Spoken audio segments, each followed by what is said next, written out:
The year is 563 AD, a dark night in spring. 13 men are braving the elements in the swirling waves of the Atlantic Ocean, in a small boat searching for land. Their boat is a wicker coracle covered with leather. Their leader is Columba, an Irish prince and monk known as Colmcille, which translates from Irish Gaelic as Dove of the Church. He and his companions are on a mission to bring Christianity to Scotland. Cross the sea to fair Iona, Isle of saints and kings of old. In the darkness light is shining, word of Christ shall ever guide. Hear us now, our God in heaven, guide our thoughts to peace and love. In the footsteps of our Saviour, Dove of Christ shall ever guide. Come all pilgrims to Iona, light of the west burning bright, His word a beacon to all nations, blessed saint shall ever guide. The year shifts to 2020. 3 artists go on a pilgrimage to fair Iona, a dot in the ocean 6 kilometers long and barely 2.5 kilometers wide. They form a Celtic trio, 2 Scotsmen and 1 Irishman. That may sound like a basis for a joke, but no, they don't walk into a bar and there's no punchline. They are a painter, a fiddler-composer, and a poet. This trinity of artists was brought together by the Reverend Kenneth Mackenzie, minister of Braemar and Crathy Church and domestic chaplain to our King Charles III. He has brought the 3 together to fulfill a specific task. Under the heading of Spirituality of Place, the trio's aim is to create an artistic record of their responses to the island of Iona. And these responses are the basis of this evening's show. The painter is John Lowry Morrison, known as Joe Lomo, the renowned Scottish artist. He first tasted the magic of Iona as a boy of 12 on a summer holiday visit with his parents. He's returned many times since. Year after year, he's continued his pilgrimage. He's been in the island's thrall for over 50 years, and in scores of oil paintings, he has sought to capture its beauty and serenity. There's something about the quality of light in Iona which attracts him, he says. Clear, bright, clean, pollution-free, it sparkles. The musician of the group is the well-known fiddler and composer Paul Anderson, who hails from Tarland in the northeast of Scotland. Please welcome him to the stage. Paul is going to salute his friend's work with some music he composed while staying in a cottage on Iona.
The image of Iona Abbey is worldwide famous, as recognisable as Scottish icon as Illindonan Castle or the cottage in Galloway, birthplace of Robert Burns.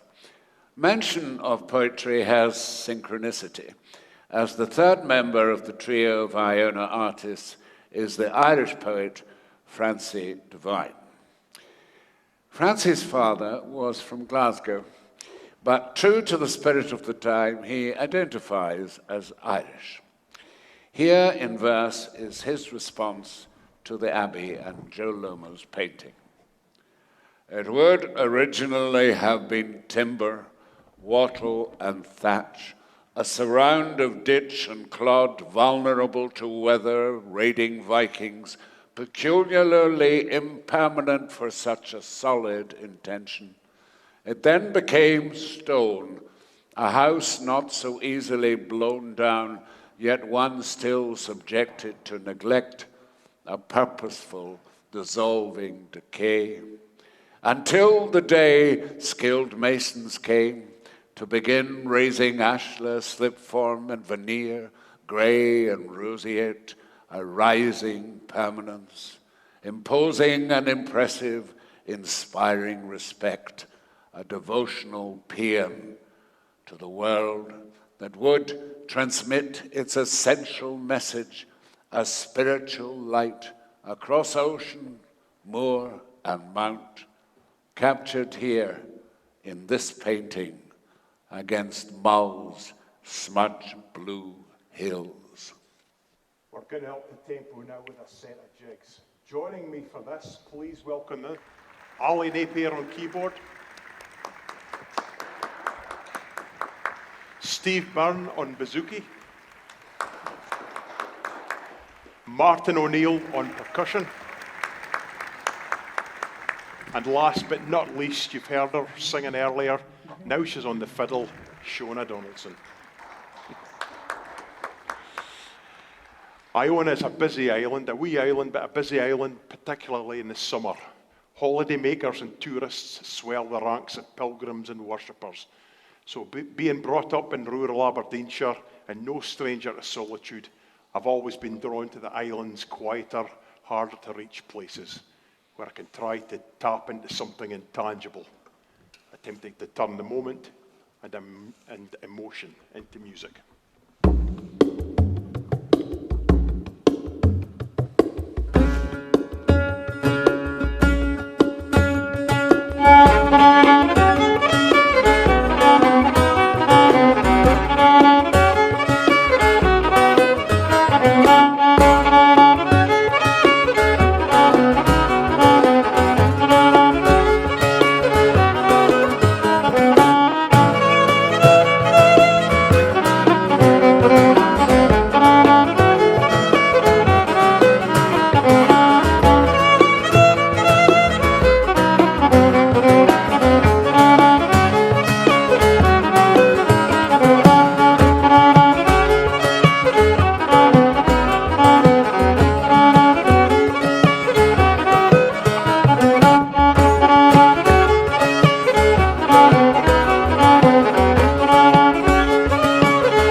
there were Dauriada, country of the Unil, passing the Torren Rocks, and the last tune, Port Nacara. Port Nacara is situated on the south coast of the island.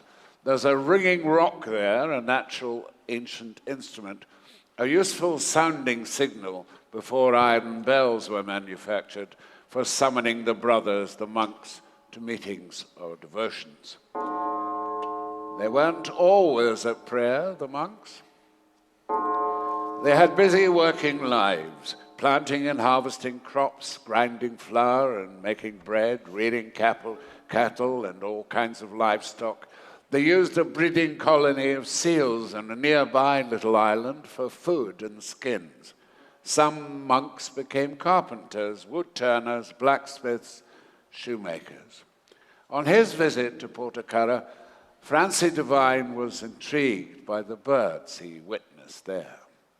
Afraid to get their feet wet, windy up clockwork sanderlings scamper along the tide edge.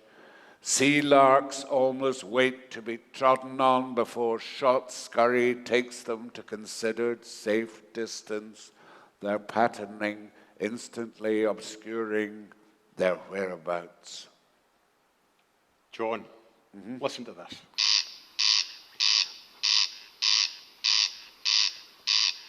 Do you know what kind of bird that is? Yes, I do know because you told me at rehearsal.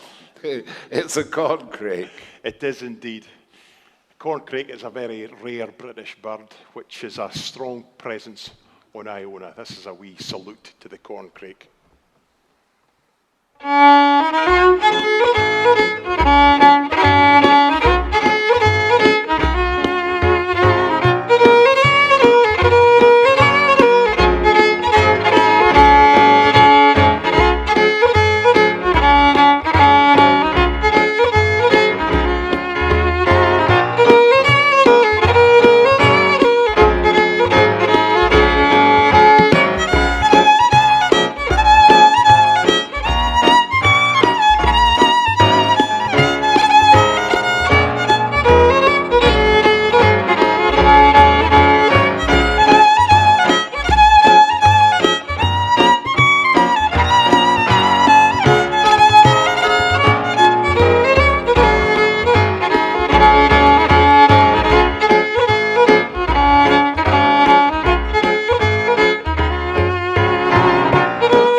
That was the corncrake hornpipe. Corncrakes are small birds, just a little bit bigger than blackbirds, and though related to coots and moorhens, which are water birds, they live on dry land. They're shy and secretive, spending most of their time hidden in tall grass or reeds. Francie Devine had one when he was in Iona in July. As a child, when visiting relatives or family friends, I was always told, "You may be seen, but not heard." Somewhere within the swaying waves of meadowsweet, clover, buttercup, ruby fescue, he could be heard, but not seen. Calling incessantly, lost within the labyrinth, his ventriloquial skills rendering it impossible to pinpoint his location, catch the briefest glimpse. We left, a trifle downcast, but our ultimate reward grew, having heard his rasping word. Coracle Bay is another name for Port Nacara, where Columba first set foot in Iona. On my first visit there, I had the beach to myself, and it was easy enough to imagine stepping back in time. And for half an hour or so, I was Dr. Anderson, time traveller without a TARDIS, alone, I, single on the shingle, with my imaginings and racing thoughts. This tune was the result.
While juggling words in his head, mentally shifting images for his poems about topography, the geology, the history of Iona, Francie Devine had the opportunity to watch Paul Anderson at work as he went about the business of composition.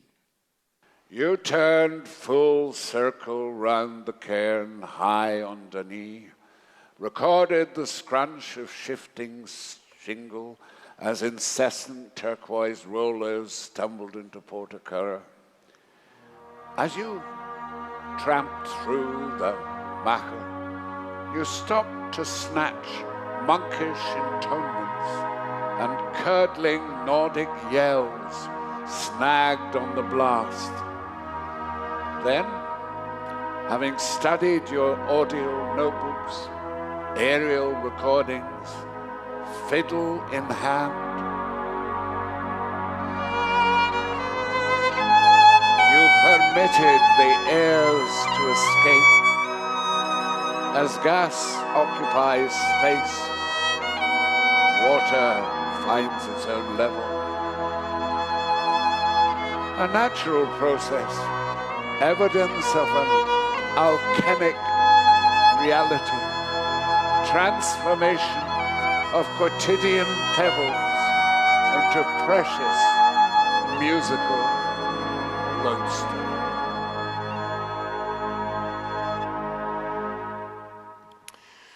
John Lowry Morrison, Jolomo, had a studio on Mull near Iona for 10 years, and many of the paintings you're about to see were begun there. His work is rich and frequently heavily textured, and he says, if you want to paint, don't just put on pilly-wally paint. Put your paint on. Let it dry. Then put more paint on, put more paint on, put more paint on. That's how you get a bit of texture for a kickoff. And it makes it really come alive. That's what makes a painting come alive.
Ladies and gentlemen, Annie Graves.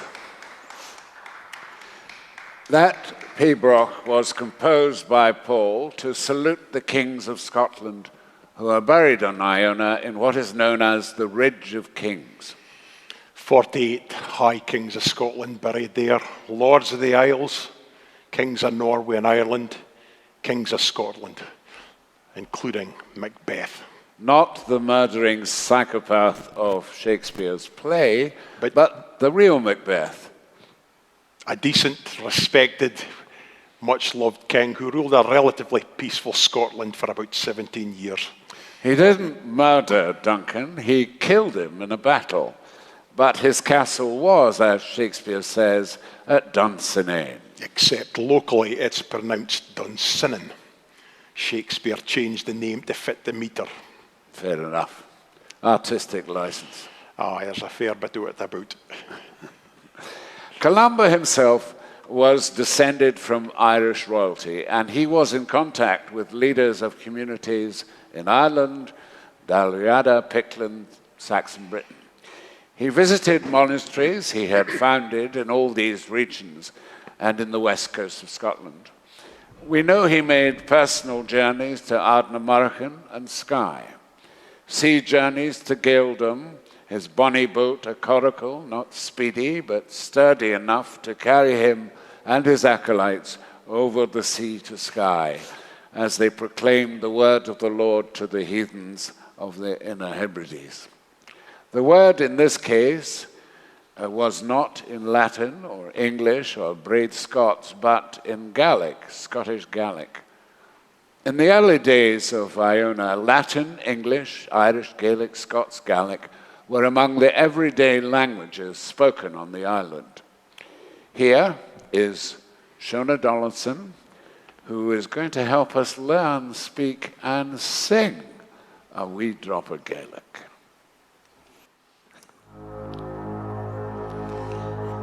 Leaving Derry, turning our head around out across the Irish Sea. Imra vimra vohoro, imra velen go clagach knee.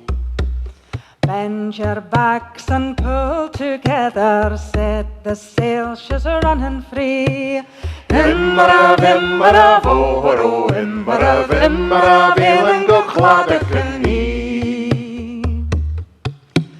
Passing Isla Jura, calling say coastline of the mighty gale. Imra vohoro, imra velen go clagach knee.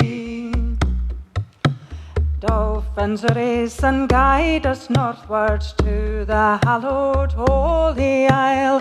Imra vohoro, imra velen go clagach knee. Careful, boys, the rocks so torn, rearing from a troubled sea. Imra vohoro, imra velen go clagach knee. Port Nacarach lies before us, beach the boat and kiss the earth.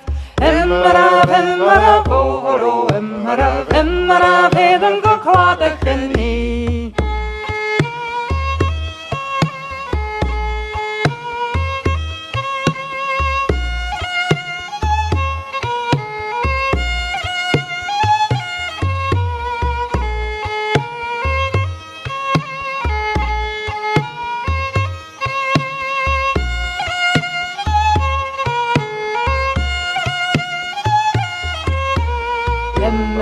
Imra vohoro, imra velen go clagach knee.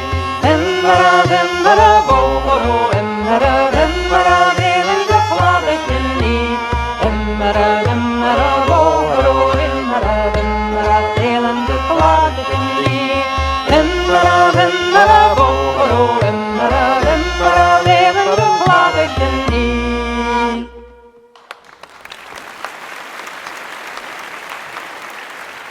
In small craft, like we were singing about, on horseback and on foot, envoys and missionaries traveled from Iona to the central lowlands and the southern uplands, the borders, Northumbria, Newcastle, Lindisfarne.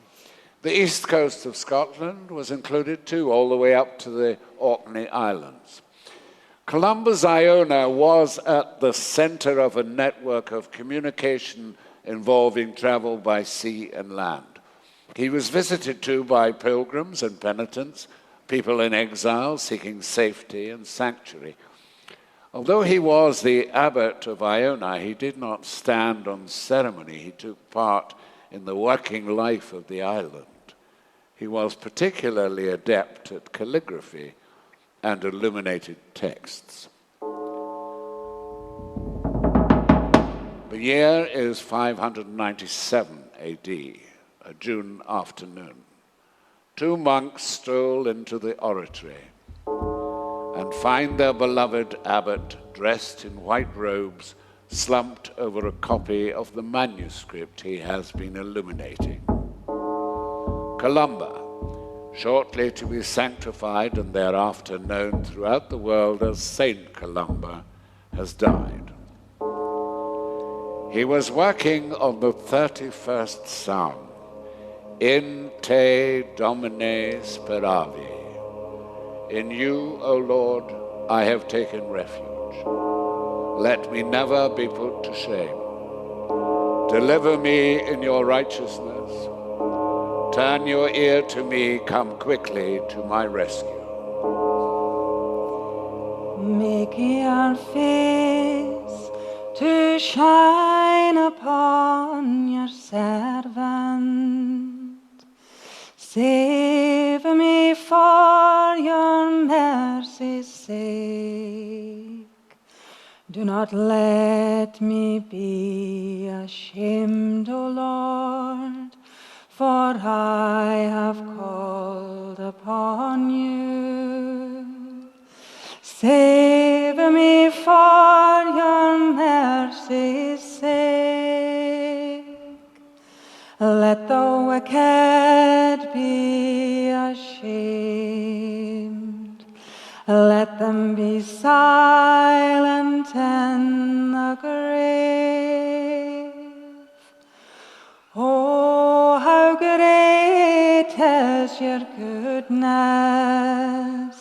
which you have laid for those who fear you, which you have prepared for those who trust in you, in the presence of the sons of men. Make your face to shine upon your servant. Save me for your mercy's sake. Do not let me be ashamed, O Lord, for I have called upon you. Save me for your mercy's sake. Let the wicked be ashamed. Let them be silent in the grave. Make your face to shine upon your servant. Save me for your In te mercy's Domine sake. speravi. Save me Lord, for your into thy mercy's hands sake. I commit my spirit. Save me My for rock, your my mercy's sake. Save me for your mercy's sake.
It is thought that the Book of Kells, now shown in Trinity College, Dublin, had its origins on Iona.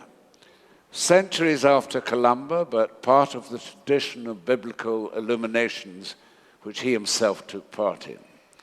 Written in Latin, it contains the four Gospels of the New Testament, beautifully and lavishly illustrated, written on vellum in black, red, purple, and yellow ink. The work was started in Iona and continued by the monks in the monastery in Kells. For safety reasons, it was moved to Kells in 806 AD, after a Viking raid on Iona. The Vikings started raiding Scotland towards the end of the 8th century. Their target on Iona was the abbey and its treasures, but they looted and pillaged all over the Northern Isles, Orkney and Shetland, and the Outer and Inner Hebrides. They arrived on these shores in long ships, long, narrow, wooden sail and oar boats between 45 and 75 feet long.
Paul, when you and Francie were working on Iona, you rented a cottage, shore cottage, right on top of what's called Martyr's Bay.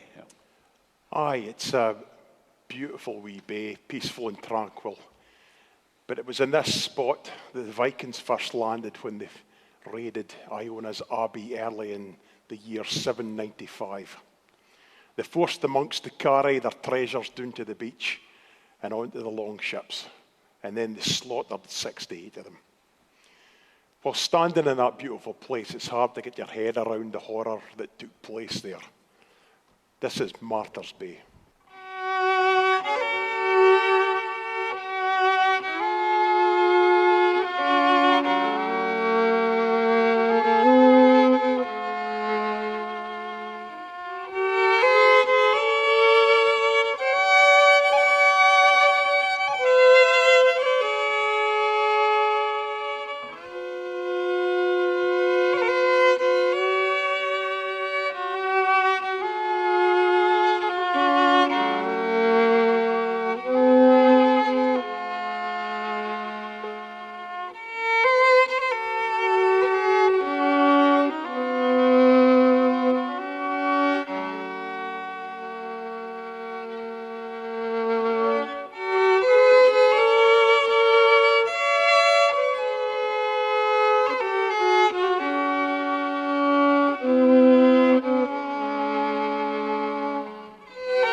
That was lovely, Fiona and Paul. A beautiful pain to what was a horrific event. As Congreve says, music has powers to cure the savage breast. Hello, Annie, what have you got there? Some sayings of St. Columba. Ah, yes, some sayings attributed to St. Columba. What do you mean? Well, the life of Columba, including his sayings you've got in the book there, was written by Abbot Abdomen of Iona over 70 years after the saint's death. So at this distance and that distance, we're not entirely sure what's true and what is invented. Oh, shades of Shakespeare. Well, as they say in Edinburgh, quite the reverse. Shakespeare's piece on Macbeth was written to amuse and flatter James VI and I, who was fascinated by witches and who could claim his lineage back to Banquo. So Shakespeare's take on Macbeth was really character assassination, whereas the abbot's take on Columba is hagiography. Hagiography. Pure saintly puffery.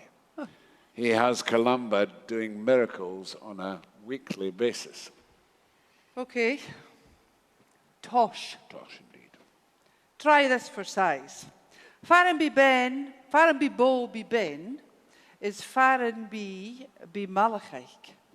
What's that when it's at home? Well, that means where there is a cow, there is a woman milking a cow, and where there is a woman, there is mischief. That's what he said? Well, that's what the man said, he said. And that's why he banished both women and cattle to the nearby island of Iona, the island of women. What do you say to that? Fiction. Fantasy. What do you think, Paul? Oh, no, I'm biting out of this. Wise move. Well, look, it doesn't make sense to have your cows on another island a mile away, because to get fresh milk every day, you'd have to pop a couple of monks into a rowing boat. And without the benefit of the fishing forecast, you know, this is the west coast of Scotland we're talking about here. Squalls, bad weather, storms. No. Does that seem like smart thinking? No, it doesn't. Besides, there is a description extant of a white horse carrying pails of milk from Iona's pasture to the monastery refectory. Is that from your Adamnan? No. This is an earlier source, the abbot who came immediately after Columba. So it could be true. Oh, yes. History is one part source, one part conjecture. And one part bluff. Well, more or less. So why was it called the Island of Women? Well, While you're struggling for an answer, let me put you straight in a few things. You see, all the stuff you're coming out with is from a male perspective. The past is written by men, and maybe that's why it's called his story. So for a moment, I want to talk about her story. Fair enough. I am not going to argue. Wise move. In Celtic pre-Christian culture, women had equality with men, and they had their own property, houses, bits of land, and they could divorce their partners if they wanted to. And not all of that disappeared with Christianity and the teachings of St. Paul, though a lot of it did, thanks to him. He gets a lot more attention than he deserves. Okay, well, what's your point? Well, women had power and influence. Pagan priestesses, druidesses, they often set themselves up on small islands where they taught their women followers about birthing, about herbal practices, remedies, herbal practices, culture, customs, passing on wisdoms and folklore, and about ways of holding communities together. So maybe that's what Iona, the island of women, was originally. Well, maybe, could be. Who knows? Can't be proved either way. Another source does say there was a nunnery on the island. Oh, yeah? And it later moved to the main island. It was the Augustinian order, or is it the Augustan order? Which way do you pronounce it? Oh, I don't know. Get thee to a nunnery. What? Your friend Shakespeare, And as for the proper pronunciation, look it up on Google. That quote's from Hamlet, by the way. It's not from Macbeth.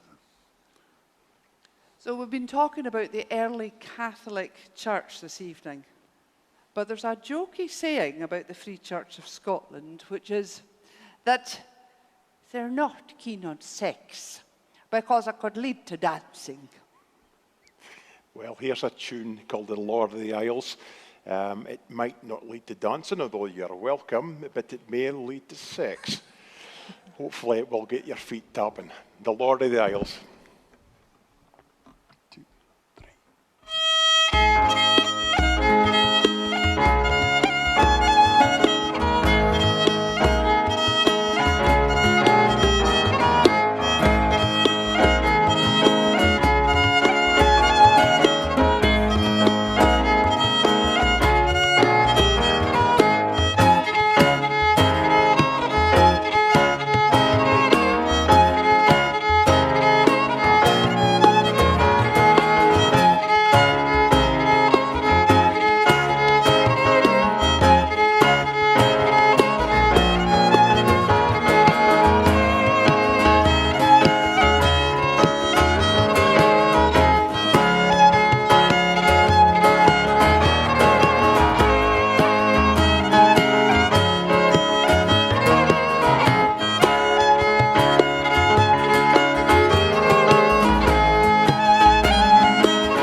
Dancing on Iona. This is Sheen Moor up here, the Fairy Mount, where the fairies were reputed to dance at night. It's also called the Hill of Angels, as Columba is reputed to have held conference with these heavenly spirits there. So, you have a choice of legends. Conjecture or fiction? An easy enough choice. Back to the dancing fairies. Although a certain amount of drink provided the opportunity, I understand, no one from our artistic trio claims to have seen the fairies. Legends abound about the little folk, or the smiling distant people, as they're sometimes called. How they beguiled women. Caused men folk to disappear. There's a tale of one abbot who spent the night in their company only to wake to discover that 300 years had passed. Time to fairies is fantastic. Elastic. To say the very least, it's a movable feast, even for us. Even for us, time is too swift when there's a task not quite done. Time is too long when it's a boring, tedious one. Time is too slow when you're waiting. Time is too short when you're celebrating. And when you're in love, time has no meaning at all. It slips by unnoticed. At this point in Iona's spiritual history, time to introduce Signorita Fornario, who was in love with, the fairies. and some say she was away with, The fairies. but she was Italian. See, born in Egypt, brought up in Italy, moved to London. Streatham. Nora Emily Fornario. Known to her friends as Netta. In London, she was a member of many occult organizations. None of them in Streatham. She was an officer in the Coal Masonry Lodge. Of West London, not Streatham. It was called Coal because it was a Freemason lodge which welcomed both men and women. Their activities included Learning and practicing ancient magical rites, going into meditative trances, summoning spirits and demons. not all at the same time, of course. She was a member of the Alpha and Omega Temple, an offshoot of, The Hermetic Order of the Golden Dawn. forever associated with, Alistair Crowley. whose connection with Scotland was he had a house overlooking Loch Ness. I wondered what he was hoping to find there. It's a mystery. Who could fathom it? Netta's other Scottish connection was William Sharp, whose book she very much admired. Very much admired. His pen name was Fiona MacLeod, and in his book, Iona, He, stroke she, you have to be very careful these days with the pronouns, wrote about green ray elements, fairies, which roamed freely around Loch Stronach. and the fairy mound on Iona. The year is 1929. Netta Fornario with cases, drunks, with, not drunks, trunks. I have no idea who was in her entourage. Books and furniture arrives in Iona. See. She takes up lodgings with a Mrs. McCrae. See. A Mrs. McCrae. Oh, see. Hammy Doolich. Oh, she was a weird one. Netta. Long dark hair, sallow skin, oriental outfits, and silver jewellery. She stayed with you. Oh, she was out most of the time, wandering all of the daytime on beaches and strands, looking for pagan traces and druidic places, and all the while muttering in an unknown tongue. I don't think Italian, more mumbo-jumbo, a secret tongue. She had a terrible case of healing to deal with, she had said. What did she mean by that? Well, I haven't a clue. And at night she went into trances. Trances? Uh-huh.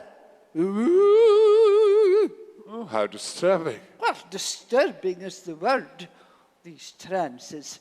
Sometimes eyes closed, most times with a faraway glazed, glaiked look in her eye. A bit like that.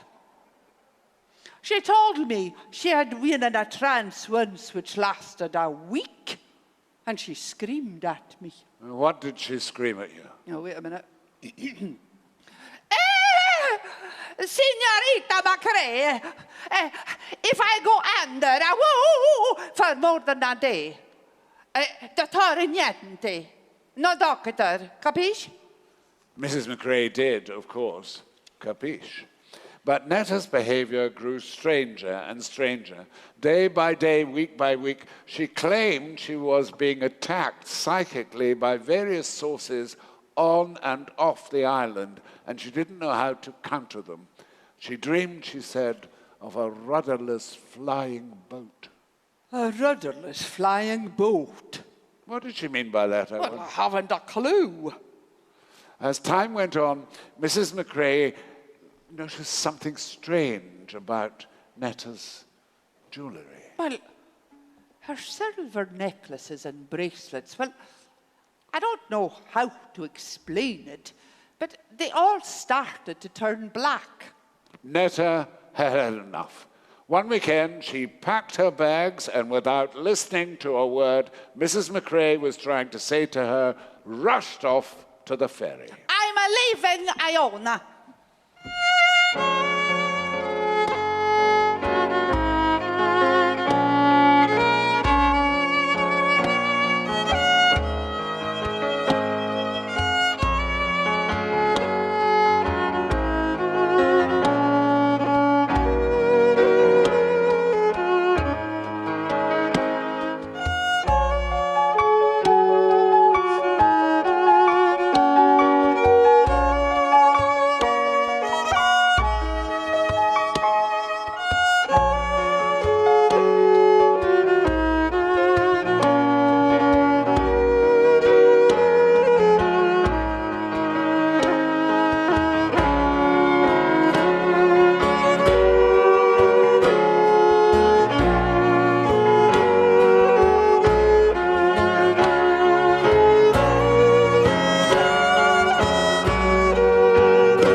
No, bloody ferry on a bloody Sunday. What kind of a place is this? Excuse me, have I changed my mind? I'm going to stay on Iona indefinitely. The year is 1929, November the 18th. Netta! Netta! Oh my God! Netta has disappeared. I don't know, there's no sign of her. The islanders are out on search parties. November the 19th. Well, they found her. Well, her body next to the fairy mount. And she was naked as the day she was born, lying on her big black cloak, a kitchen knife beside her. One of mine. Well, she'd used it to carve a deep cross in the turf. And some say she was trying to gain entrance to the fairy realm. And the big silver cross round her neck had turned black. And she was, in many ways, a difficult person to understand or to get on with. But may God have mercy on her soul. The coroner was unable to determine the time of her death, but ruled it was due to exposure. No foul play was suspected. She was 33. The islanders buried her near the fairy mount, she and more.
Requiescat in pace, as Latin has it. In Columbus' time, the sacred readings and the chants were all in Latin. So here's a piece of Latin from Francie Devine, describing Iona as a thin place. Locus tenuis, solacata tenissima, inter sacra et profana, rationem et ineptias, unum et alturum mundum. A thin island, only a scrit of paper between material and spiritual, sense and nonsense, this world and another. Rather like perusing a family album, tonight we've looked at snapshots from the Iona captured and pictured by our three artists. Random yet specific, all different. Their personal Iona. For Paul Anderson, as Shakespeare says, the isle is full of noises. That's a quote from The Tempest, by the way. Day and night. John Lowry Morrison is drawn to the colours and the light. For Francie Devine, it's the topography, the geography, the weight of history, and the religion and spirituality hiding in plain sight. Their Iona is not your Iona or mine. There are so many paths untrodden. So many corners not turned.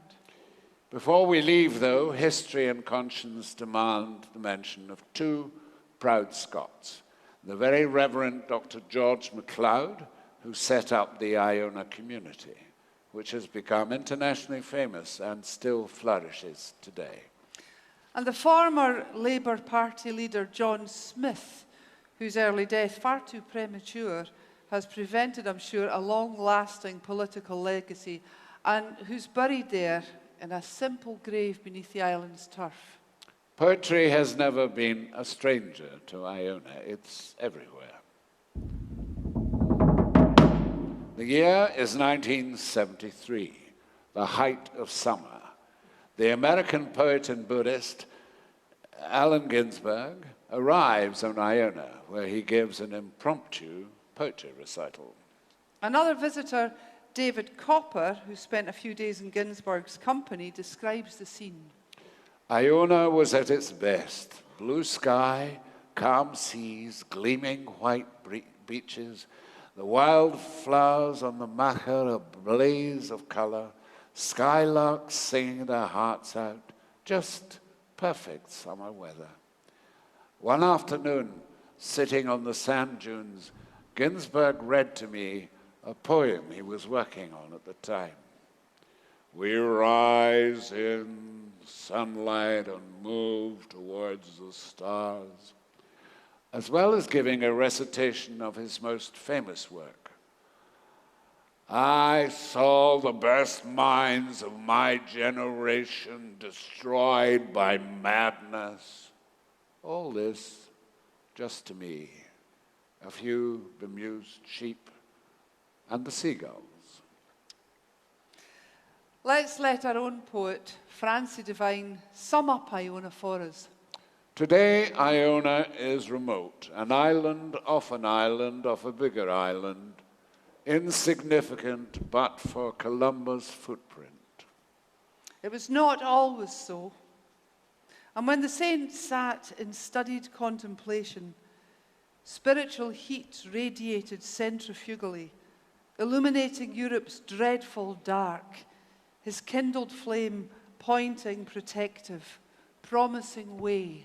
Iona was fulcrum, Dalriada and Ulster, Man and Northumbria, respectful radio, the island central, not peripheral to the known world, safeguarding the key to unlock other worlds, life and afterlife. We're going to end as we began, with a hymn to St. Columba. Cross the sea to fair Iona, Isle of saints and kings of old, and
2025, January the 31st. Here we are. For a brief space of time, we have been following in the footsteps of Columba. Thank you for joining us.